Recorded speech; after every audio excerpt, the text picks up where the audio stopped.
welcome to my channel. This is Jay from Coding with Jaybird, where I upload weekly tutorials to help build your confidence in coding. Today we'll be having a look at JavaScript variables and how we write them. Let's get started. A variable is like a suitcase or a container that stores a value. It can store a number or a string, which is essentially a set of characters. It can also store many other types of values, which we'll discuss in a later video.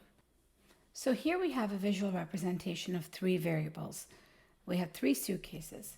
If the first variable or the first suitcase was not declared, meaning I don't use the let or the const or the var keyword to declare it, it simply won't exist. In the example of the second suitcase or the second variable, I'm using the let keyword to declare the my contents variable. So I'm declaring it by saying, let my contents be a variable. Now I haven't given this variable a value, so if it doesn't have a value, it'll simply come up as undefined. The variable exists, my contents is in fact a variable, but it's an undefined variable.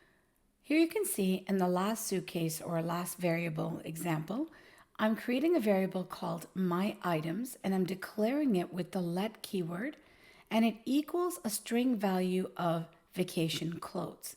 So here, not only am I declaring the variable name, I'm storing a value in it. It's important to understand all three visual representations of a variable. The first one, we haven't even declared the variable name, so I couldn't just try to access that first variable or that first suitcase. It wouldn't exist. In the second example, I've declared the my contents variable, which is the second suitcase. The suitcase or the variable exists, however, its contents are undefined. In the last example, the third suitcase is a declared variable, which also has an assigned value. Now let's write some code to practice declaring variables. Here, as you can see on the left-hand side of my code editor, I have a JavaScript variables folder that I've created, inside which I have a variables.html file and a main.js in the JS file. Now I've linked it here in the script tag below. So let's have a look at our main.js and make sure that everything is linking properly. Let's start by having an alert method to test that our file is linked. So JS file is linked. And I'll save this. Now I want to run this in the live server, but if I right click here, you can see you're not going to get the live server option because we're in the JS file. So we need to click on the HTML file, and here we can go ahead and open our live server. Okay, JS file is linked. Everything looks great. Let's continue. Now for this lesson, we're going to need to access the console. So let's go ahead and type Option Command I on a Mac, and we'll open up our console. And I'm going to comment out this alert message so we don't see that every time we save the file. Now, thinking back to the three suitcases that I just discussed, if I had a variable name that I just came up with, such as my desk, let's say, and I save this, I'm going to get an error. Uncaught reference error, my desk is not defined at main.js line 3.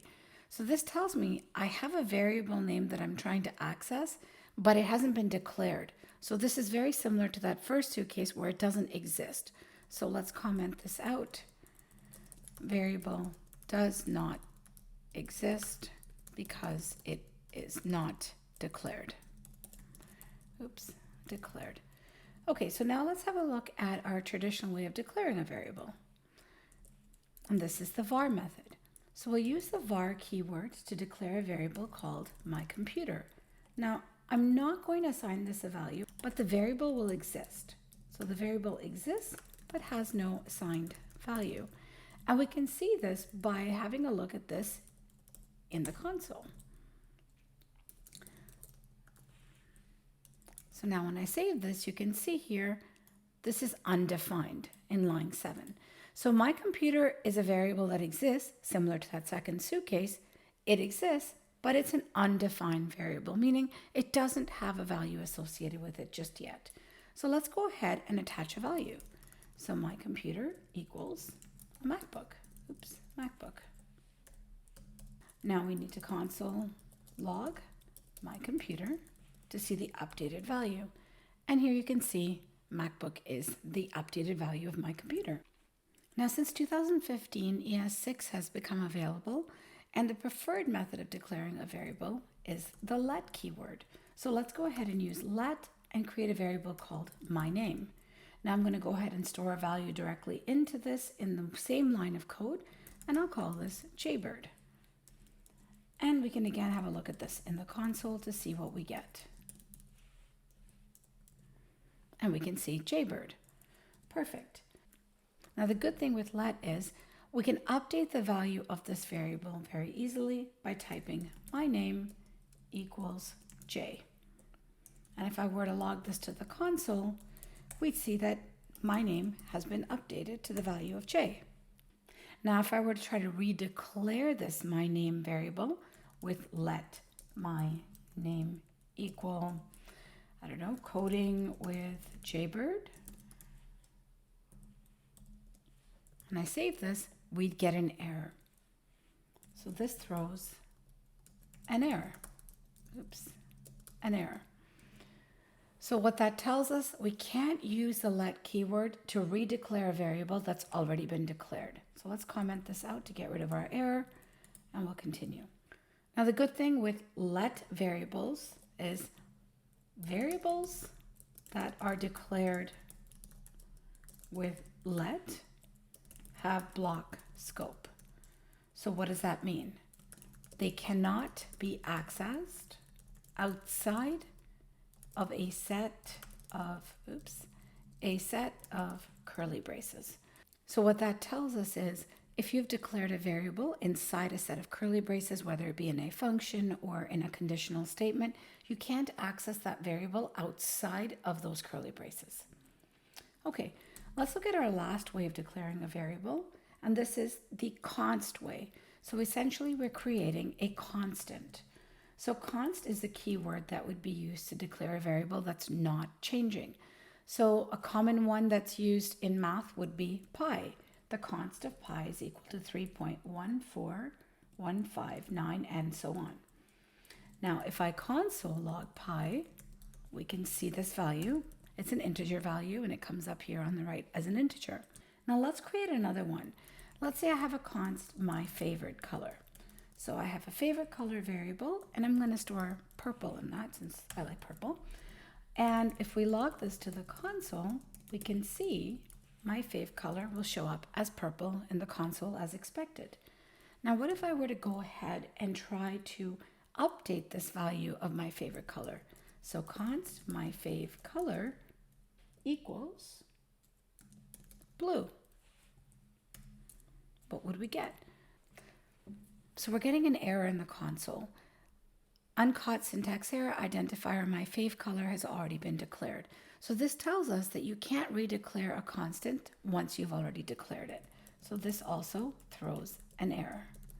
So I'm going to comment this line of code out. Let's try to store a different value in my fave color without redeclaring it. So let's say my new favorite value is blue again. Now I get a different error. Assignment to constant variable at main.js, line 28. So what does that tell us? Once you've declared a variable as a constant and assigned it a value, you can't reassign it a new value. So this also throws an error. Okay, so let's comment this code out so that we can continue with our coding exercise and not keep getting an error. Now const is a little different than using var or let to declare a variable because you must initialize the variable with a value right from the get-go. So const must be initialized. Okay, so for instance, if I had a const called my debugging duck, and I save this, we get an error, missing initializer in const declaration. So this also throws an error. Okay, so let's comment this out. Okay, so what would be the right way to do this? Const my debugging duck, and we assign it a value on the right side of the equals, Tim. And if we save this, the error is gone, and we can have a look at this in the console. My debugging duck, and we can see Tim shows up here in the console. So everything looks great. Now, the reason we want to declare variables is because we can reuse those variables in different math calculations or different output, or just manipulate those variables further down in our code. So a simple example of this would be to create another variable called let my description equal. And now what I'm going to do is I'm going to use concatenation, so the joining of strings and variable names.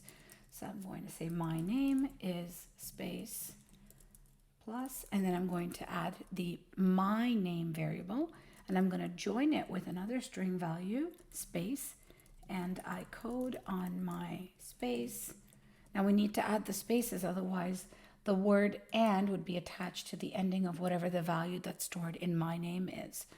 So let's go ahead and say, oops, I want to say my MacBook. So that's stored under my computer. Plus space with a. Now I'm going to join this string with my favorite color. And I'm going to join this with cover. So let's have a look at this in the console and see what we get. So we can console log my description. And we can see my name is Jay and I code on my MacBook with a purple cover. Fantastic. Now we've talked a little bit about variable declaration, but we haven't talked about variable naming rules.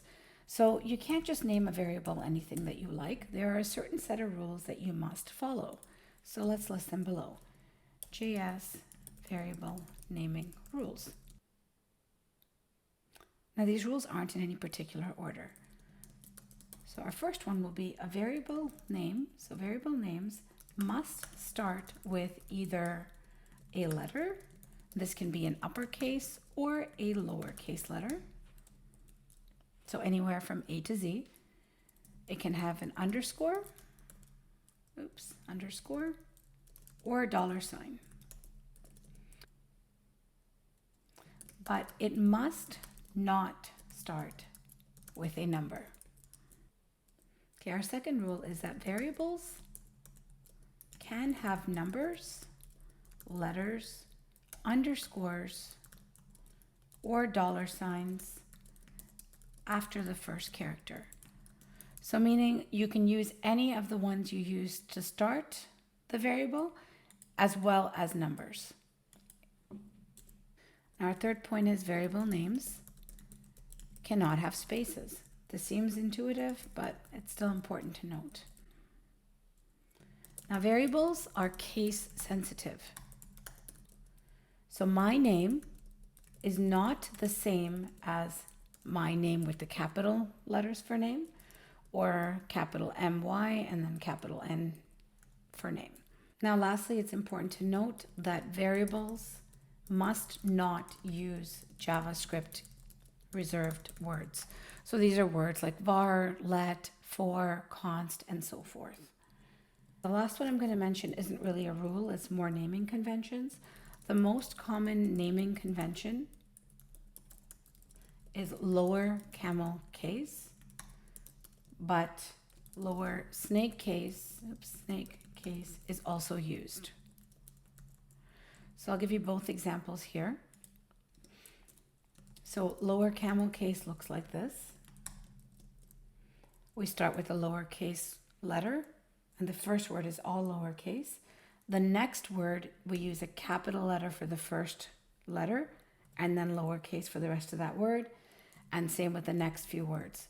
So this is lower camel case, and lower snake case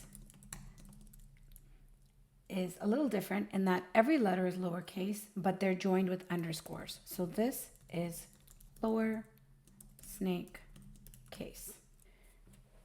All right, everyone, that's it for today's video on JavaScript variables. I hope you enjoyed watching this video. If you did, please make sure to hit that like button and subscribe to my channel, where I'll be uploading weekly tutorials to help build your confidence in coding. Until next time, keep on coding.